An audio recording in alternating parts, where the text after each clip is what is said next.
আসসালামু আলাইকুম প্রিয় ভিউয়ার্স, সবাই কেমন আছেন? আশা করি সবাই ভালো আছেন। আমিও আলহামদুলিল্লাহ আল্লাহর রহমতে অনেক ভালো আছি। আজ ফজরের নামাজ পড়ে চিন্তা করলাম আসলে একটু কুয়াশার মধ্যে দৌড়াদৌড়ি করি এবং কুয়াশার একটা ভিডিও করি আপনাদের সাথে। কেননা নর্মালি আমি যতগুলো ভিডিও করে থাকি আসলে কুয়াশা আচ্ছন্ন শীতের সকালের ভিডিওগুলো খুব সাধারণত কমই করা হয়। তো এই পথটা বেছে নিয়েছি আসলে যে শীতের দিন, যেহেতু শীতের আমেজটাকে আরও উৎফুল্ল করার জন্য চিন্তা করলাম যে আজ আমরা রস সংগ্রহের জন্য বের হব। সেই চিন্তাধারা থেকে আসলে আমাদের বের হওয়া। তো শীতের সকালে সবাইকে শীতের উষ্ণ ভালোবাসা রইল সবার প্রতি। উষ্ণ ভালোবাসার সাথে সাথে আমরা আজকে কিন্তু খেজুরের রস আনার জন্যই মূলত হচ্ছে আজকের ভিডিওটি নিয়ে বের হয়েছে। সকালে এত সকালে আসলে শীতের সকালে বের হওয়াটা অনেক টাফ। আমার কথাগুলো কিন্তু আটকে যাচ্ছে, কারণ হচ্ছে কি আসলে ঠান্ডা প্রচুর, আমার নাকটা বন্ধ হয়ে আছে। আপনারা সবাই জানেন শীতের সকালে আসলে একটু গাড়ি চালাতে খুব কষ্ট হয়, বিশেষ করে হোন্ডা চালালে বেশি ঠান্ডাটা লাগে। তো সেজন্য আসলে অনেক ক্ষেত্রে আপনাকে অনেক কিছু মেনটেন করেই গাড়ি চালাতে হয়, কেননা যাতে করে আপনার বুকের মধ্যে ঠান্ডা বসে না যায়। কারণ কোনো কারণে আপনার যদি বুকের মধ্যে ঠান্ডা বসে যায়, সেক্ষেত্রে কিন্তু আপনি বড় ধরনের একটা বিপত্তির আশঙ্কা পড়ে যাবেন। সেক্ষেত্রে আপনার জ্বর এবং কাশি হবে, এবং এই জ্বর এবং কাশিটা সাধারণত যদি মোটরসাইকেল চালানোর ঠান্ডা থেকে আপনার গায়ে ঠান্ডা লাগে, সেক্ষেত্রে আপনার অনেক দিন বন্ধ থাকে এবং সেটা আসলে সারতে খুব কষ্ট হয়। যাই হোক, যার কারণে আসলে সকাল থেকে অনেক প্রস্তুতি নিয়েই বের হতে হয়। আর আমি যেহেতু প্রতিনিয়তই বরিশালে ভ্রমণ করে থাকি, তাই আমাকে আসলে অনেক সতর্কতা দিক চিন্তা করেই আমাকে জার্নিগুলো করতে হয়। যাই হোক, আমরা আসলে রস কেনার জন্য যখন বাসা থেকে বের হয়েছিলাম, আসলে গন্তব্যটা এমন ছিল যে পথিমধ্যে যদি কোনো কোথাও পেয়ে যায় সেখান থেকে কিনে নেবো। আমি দুটো পট নিয়েছিলাম যে রস কেনার জন্য। আসলে শীতের এই সকালে গাড়ি চালানোর মধ্যে এক ধরনের একটা ভালো লাগাও কাজ করে, হালকা একটা ঠান্ডা আবহাওয়া আছে। আপনার হয় কি হাতটা প্রচুর ঠান্ডা হয়ে যায় এবং শরীরের যে অংশটা আপনার ফাঁকা থাকবে, কোনো কারণে মোজা পড়ছে, মোজা পরার পরে যদি গোড়ালির উপরে একটু ফাঁকা থাকে বা ঘাড়ের এই জায়গায় গলায় যদি ফাঁকা থাকে, সেক্ষেত্রে আপনার অটোমেটিকলি ওখানের থেকে ঠান্ডা এসে মানে এক ধরনের শীতল করে তোলে। এবং এই ঠান্ডাটা আসলে কারো গায়ে ধরলে সবাই একটু লাফ দিয়ে ওঠে। এটা হচ্ছে আসলে দেশাত্মবোধক একটা কথা আছে যে আসলে এই যে ঠান্ডাটা কারো সহজ জানে। নর্মালি আপনি যখন ঠান্ডায় আসেন, আস্তে আস্তে আপনার শরীরের মধ্যে টেম্পারেচারটা মেনে নিবে, কিন্তু হঠাৎ করে যখন একজন বসে থাকবে তার গায়ে দিলে সে কিন্তু আটকে উঠবে, বা তার জন্য আসলে খুব কষ্টসাধ্য হবে এই ঠান্ডাটা সহ্য করা। যেহেতু আমাদের মূল উদ্দেশ্য হচ্ছে রস কেনাকাটা করার চিন্তা নিয়ে বাসা থেকে বের হওয়া, তাই প্রথমে আমি জানি যে কামারকাটি বাজারে প্রচুর রস পাওয়া যায়। তো এখানেও আসলে জিজ্ঞেস করলাম, আস্তে আস্তে বললো যে না, এখনও রস কাটা হয়নি। তারপর আমার যত পরিচিত জায়গা আছে সেই জায়গাগুলো আসলে যেতেছিলাম। যেতে যেতে আসলে আমি অনেক ভিডিওর অনেক সংযোজন করেছি, কিছু অংশ কেটে দিয়েছি, আপনাদের দেখানোর চেষ্টা করব। একটা ভাই একটা ড্রামে সম্ভবত তেল নিয়ে আসতেছিল, ডিজেল বা পেট্রোল।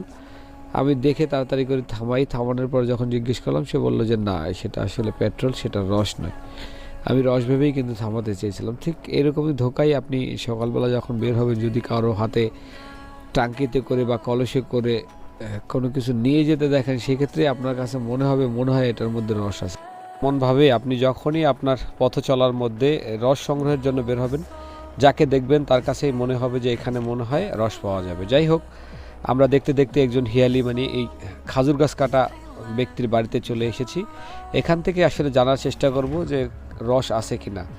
তো এখানে এই পাশেই এক ভাই ছিল, রাস্তা থেকে হাঁটতেছিল, উনি বলতেছিল যে না, এখনও 10-15 দিন পরে মাত্র গাছ ছেলাচ্ছে। মানে হিয়ালি বলে, এটা হচ্ছে আমাদের এক এক এলাকায় এক একজনের বাসায় বলে, যারা হচ্ছে খেজুর গাছ থেকে আসলে রস সংগ্রহ করে। গাছরে বলে আমাদের অনেকে বলে, আবার হিয়ালি বলে। যাই হোক, দেখতে দেখতে আমরা নাপিতখালী ব্রিজে চলে আসলাম। নাপিতখালী ব্রিজের ওই পারেও অনেক সময় এই রস পাওয়া যায়, বাট আপনি এখন আসলে প্রথম দিকে তো পাবেন না। এই ডান পাশেই এই দোকানের সামনেই অনেকে রস নিয়ে বসে থাকে, এবং এখান থেকে অনেকেই রস নিয়ে বিশেষ করে সড়কঘাটিতে গিয়েও আসলে তারা কিন্তু ব্যবসা করে। যাই হোক, আমরা নাপিতখালী ব্রিজ পার হলাম, তারপরে কিন্তু আমাদের একটাই নেশা, সেটা হচ্ছে যেভাবে হোক না কেন আজকে রস সংগ্রহ করতে হবে। তবে এই যে কুয়াশাচ্ছন্ন যে রাস্তাটা, আসলে আমি যে মুহূর্তেই চলতেছি দেখেন, এই আসলে কুয়াশায় মনে হচ্ছিল যে মনে হয় কুয়াশায় ধোঁয়াশে হয়ে যাচ্ছে। আসলে পরিবেশটাই ছিল ধোঁয়াশে, যেটা আসলে কুয়াশাচ্ছন্ন হলে যে সিনারিটা থাকে সেটাই থাকে। যাই হোক, আমি পরিষ্কার করে আমরা দেখতে দেখতে কিন্তু জলাবাড়ি চলে এসেছে। আসলে আপনি যখন ভর মৌসুম চলবে, খেজুর রসের যখন ভর মৌসুম তখন তখন আপনি পথে ঘাটে বিভিন্ন জায়গায় যেখানেই গাছ আছে সেখানেই অনেকে বিক্রি করে। তো এটা আসলে আপনি চাইলেই পেয়ে যাবেন, এখান থেকে আপনি আপনার রস সংগ্রহ করতে পারবেন। তবে খেজুরের রস দিয়ে যদি শীতের সিজনে পিঠাই না খেতে পারেন বা পায়েস না খেতে পারেন, তাহলে আসলে বাঙালিয়ানার ভোজটাই গ্রহণ করতে পারবেন না। এটা আসলে যাই বলেন, একটা চলন অনেক আগে থেকে। যদিও খেজুরের রসে আসলে অনেক এখন অনেক ভাইরাসের, নিপা ভাইরাস না কি বলে, অনেক ভাইরাস আছে, বিশেষ করে বাদুর থেকে অনেকগুলো তৈরি হয়। আসলে বিষয়টা হচ্ছে এরকম হচ্ছে, ঘটছে না এমনটা না, এবং বিষাক্ত পর্যায়ে হয়ে যায়। তারপরে কিন্তু মানুষ মানে কৃষ্টি কালচার এটা আসলে ভুলে যেতে পারে না। তাই হোক, যাই হোক, এটা আসলে সবার ক্ষেত্রেই কালচার, এলাকার যে কালচার থাকে সেগুলো হয়তো বা আধুনিকতার সাথে হয়তো বা নাও যেতে পারে, কিন্তু তারপর আপনি কিন্তু এই কালচার থেকে সহজে বের হতে পারবেন না। এটা আসলে গ্রামের ঐতিহ্য। আর পিঠা পায়েস না খেলে আসলে এক ধরনের মনে হয় যেন অতৃপ্ত। মানে বিষয়টা হচ্ছে আপনার সব দিকে পরিপূর্ণতা থাকলেও পিঠা পায়েস খাওয়ার যে একটা আমেজ, বিশেষ করে নানা বাড়িতে যারা, আমি কিন্তু অনেক পিঠা এবং পায়েস খাওয়ার জন্য, বিশেষ করে খেজুরের রস খাওয়ার জন্য আমার খালা বাড়ি যেতাম, বড় খালা বাড়ি। তো তাদের বাড়িতে আসলে প্রচুর খেজুর গাছ ছিল। খালু নিজেই হিয়ালি ছিল, মানে গাছ কাটতো, নিজেদের গাছে নিজেরা কাটতো, বাইরের মানুষ দিয়েও আরও গাছ কাটাতে হতো, কারণ তাদের অনেক গাছ ছিল। এই গাছগুলো কেটে রস সংগ্রহ করতাম, এবং তখন একটা অন্যরকম একটা ফিল ছিল। বিকালে যখন হাঁড়ি পাতার পরে যখন রসটুকু পড়তো, সাথে সাথে গিয়ে ওইটুকু খেয়ে আসতাম। মানে তখন আসলে এই যে রাত্রে সিন্নি খাওয়ার একটা মজা আলাদা। যাই হোক, আমরা কিন্তু আজকে ভোরের সিন্নি খাওয়ার জন্য আসলে বের হয়েছি। তবে আমি অবশ্যই আপনাদের রাত্রে সিন্নি খাওয়ার একটি দৃশ্য বা ভিডিও আপনাদেরকে অবশ্যই ধারণ করে দেখাবো। কেননা এই রাত্রে সিন্নি খাওয়ার মধ্যে এক ধরনের অন্যরকম আমেজ থাকে। বন্ধু বান্ধব সবাই মিলে যখন একত্রিত হয়ে এই রস সংগ্রহ করে এক জায়গায় বসে যখন রান্নাবান্না করে খাওয়া হয়, একটা উদযাপন যে অনুষ্ঠানের হয়, এই মানে রসের পায়েস খেতে বিশেষ করে রাত্রে আমার কাছে অন্যরকম একটা ফিল। এবং আমি কিন্তু বিশেষ করে মানে পরিপূর্ণ হওয়ার আগে যে চাল চাল একটা মুভমেন্ট থাকে রসের সিন্নির, এই মুভমেন্টে আসলে খেতে পছন্দ করি। এই ব্রিজের গোড়া থেকে ডান পাশে একটা হিয়ালির বাড়ি আছে। আমি আসলে তার কাছ থেকে ফোন দিয়ে জেনে নিয়েছি যে আজকে রস এখনও হয়নি, তবে সে গাছ কাটতেছে, এখনও রস ধরা শুরু করেনি। আশা করি এই সপ্তাহের মাঝ বরাবর, মানে পরবর্তী সপ্তাহে যদি চাই, এখান থেকে আমি রস সংগ্রহ করতে পারবো। যাই হোক, এখান থেকে এই এটাকে বলে আপনার জোড়া ব্রিজ। এই জোড়া ব্রিজের গোড়ায় আসলে আমার এক পরিচিত আছে, রফিক ভাই, তার সাথে কথা বললাম। ভিডিওতে যদি স্কিপ করে গিয়েছি, তার কাছে কথা বললাম। সে বলল যে ভাই, আপনি যদি রস পেতে চান সেক্ষেত্রে আপনাকে জুলুহাট যেতে হবে, কারণ জুলুহাট না গেলে আপনি রস পাওয়া যাবে না আশা করি। কারণ এর মধ্যে যারা আছে এরা আসলে কেউই গাছ কাটে না, আর আসলে এরা অনেক খোঁজখবর রাখে গাছ কেটেছে কিনা। যাই হোক, আমি সেই চিন্তাধারা থেকে আসলে অনেক দূর শ্যাহাঙ্গল পাড়ে দিয়ে আমরা জুলুহারের পথে রওনা দিয়েছি।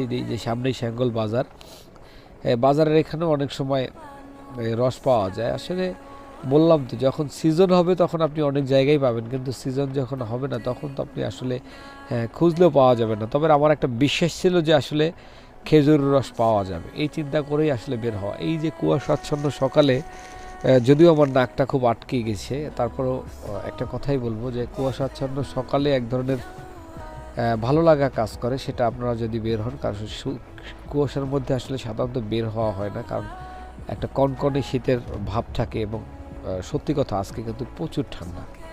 এই ঠান্ডার মধ্যে আমি বের হয়েছি শুধু এই রস সংগ্রহ করার জন্য। এবং আমরা কিন্তু সামনের দিকে গেলে আমরা জুড়ি, তো আমরা যদি যেমন আসলে আমরা বুদ্ধির বাজার হয়ে জুলুহার বাজারের দিকে যাব। জুলুহার বাজারে গিয়ে আমি যখন রস সংগ্রহের জন্য কথা বললাম, তখন বিশেষ করে জুলুহার বাজারে গিয়েও কিন্তু আমি রস পাইনি। আপনাদের ভিডিওটা দেখাচ্ছি, জাস্ট কথা বলতেছি কুয়াশাচ্ছন্ন সকালে, তাই আপনাদেরকে দেখেন বাইরের এই যে সামনের কুয়াশাচ্ছন্ন মানে রাস্তাগুলো আসলে কি, আমরা বুদ্ধির বাজার চলে এসেছি, বুদ্ধির বাজার থেকে সামনে থেকে বামে ঢুকে আমরা জুলুহার বাজারে যাওয়ার পরে যখন শুনলাম যে জুলুহার বাজারে নাই, তখন বলেছিল আসলে মৈশানী বাজারে গেলে আশা করি রস পাওয়া যাবে। তারপর ওখান থেকে আরও চিন্তা করলাম না, যাই হোক আমাকে যেহেতু জুলুহার বাজার পর্যন্ত চলে এসেছে আমাকে রস নিতেই হবে, তাই আমি আবার ওখান থেকে রওনা দিয়ে মৈশানী বাজারের জন্য যখন রওনা দিলাম, এর মাঝ পথে মেশন্ডা বাজার বলে, মেশন্ডা বাজারের পাশেই দেখতেছিলাম একটা কলসে করে রস বিক্রি করতেছে। ওখান থেকে আমি আমার রস সংগ্রহ করে আসলে খেজুরের রসের খাওয়ার যে একটা তৃপ্তি ওখান থেকেই পেয়ে ওখান থেকেই খেয়েছি এবং বাসায় নিয়ে এসেছি। বাসায় এনে আসলে খেজুরের রস সংগ্রহ করে এক ধরনের অন্যরকম আমার, বিশেষ করে আমার সন্তান খুব পছন্দ করে। এই কুয়াশাচ্ছন্ন সকালে এই যে এরকম যদি জার্নি করেন, এটা আসলে আপনাকে অনেক ভালো লাগবে। আর বিশেষ করে যদি রস খাওয়ার ইচ্ছা থেকে বের হন তাহলে তো ভালো লাগা আরও দ্বিগুণ ছড়িয়ে যাবে। যদিও অনেক কষ্টের পরেই, সকল তিক্ততার পরে মিষ্টান্নের কিন্তু দেখা পাওয়া যায়। তো এটাই হচ্ছে সত্য কথা। আপনি যখনই কিছু করতে যাবেন সেক্ষেত্রে আপনাকে পরিশ্রম করতে হবে, সেটা আপনাকে মানতে হবে। সেটা যখন করতে পারবেন তখনই আপনি এই কুয়াশাচ্ছন্ন সকালে বের হওয়ার সার্থকতাটা খুঁজে পাবেন। যাই হোক, আমার ভিডিওটি সম্পূর্ণ দেখার জন্য সবাইকে অশেষ ধন্যবাদ। আর সবার কাছে একটাই রিকোয়েস্ট, আমার ভিডিও যারা দেখেন কন্টিনিউ, ভিডিওগুলো একটু শেয়ার করে আরও অন্যান্য সবাইকে দেখার সুযোগ করে দিবেন এবং আমার ভিডিওতে যতটুকু ভালো লাগা কাজ করবে সেটাও লিখবেন এবং খারাপ লাগা কাজ করলে সেটাও অবশ্যই কমেন্টসে লিখবেন। Thank you. আজকের মতো বিদায়। আল্লাহ হাফেজ। আসসালামু আলাইকুম।